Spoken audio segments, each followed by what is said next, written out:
And there you go, the last practice of our most important practices, and that's gonna be service request management. The purpose is to support the agreed quality of services by handling all predefined user-initiated service requests, all the kind of things like I want something, I need something. If the user says it's broken, it's gonna be incident management. If the user says, I want this or I need that, like an installation of, software on the computer or a second monitor or a mobile phone because the old one is, I don't like the color, then it's going to be a service request. Officially, by definition, a service request is a formal request for something other than incident resolution, like information advice or how-to questions as mentioned before. We should note that the steps to fulfill the service request should be well known.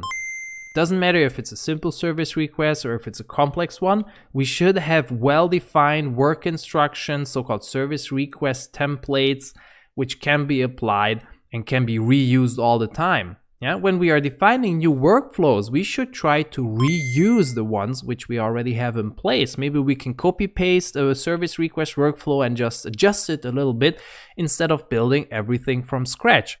Do you remember the guiding principle, start where you are? Well, this is exactly one of the ways how to apply it.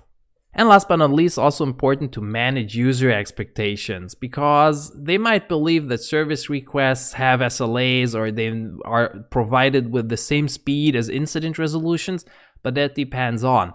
So when we are defining resolution times or target resolution times for service requests, we should be realistic on what we can actually achieve.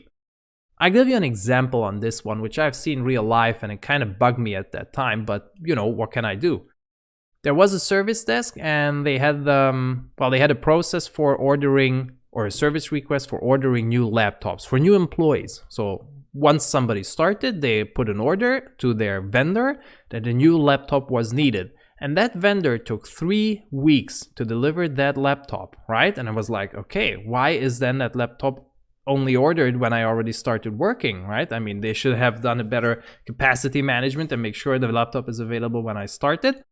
However, it wasn't, so it was 3 weeks until that laptop was actually delivered. So my expectation was completely wrong. It wasn't managed, and I actually believed that, I had a laptop when I started working, but I didn't. However, just for you to note, service request management is also a job which is mostly done on the service desk, but not only. It depends on how you set up your organizations and what type of service requests you want your organization to handle.